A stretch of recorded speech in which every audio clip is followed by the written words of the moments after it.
I'm so excited to share with you this month theme, and that being leadership stress signals.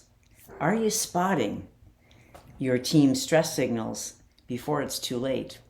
So, as you know, I do my 4 rooms theory of the mentally fit room, emotionally fit room, physically fit room, and your spiritually fit room. So, we're going to just jump right in to that mentally fit room. So, what I'd love for you to look at is, what are some of the signals that your team are giving you? Maybe a team member that something's different, something's off.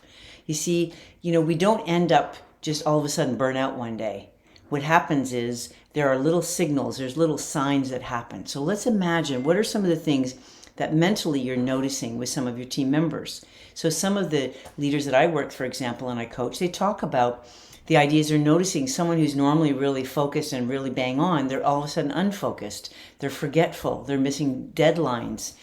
Somebody else, it may be that, they're finding that they're really getting into black and white thinking, which is not like them. Typically, they're more flexible, but now all of a sudden it's very black and white thinking. Someone who's maybe more forgiving or compassionate seems like, they check their compassion outside the office door.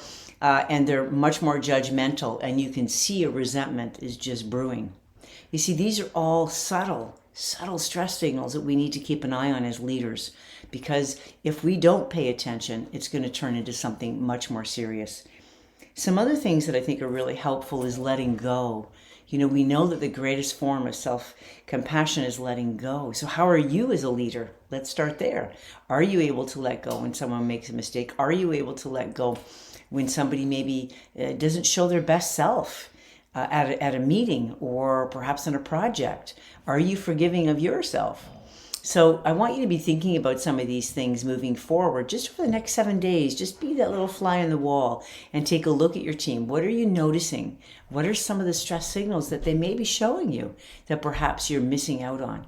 So what are some of the solutions, you might ask? Well, some of them which I'm a huge fan of, and that is having open, consistent communication. I can't say that enough.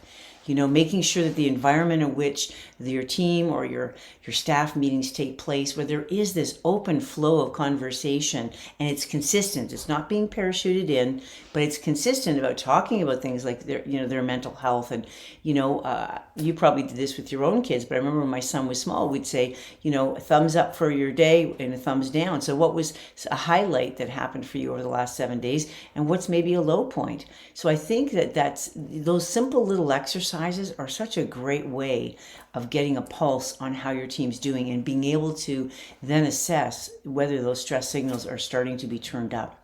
Another one which is important, of course, is I can't say enough about that communication, is that are you walking the floor, as I call it, doing the walkabout?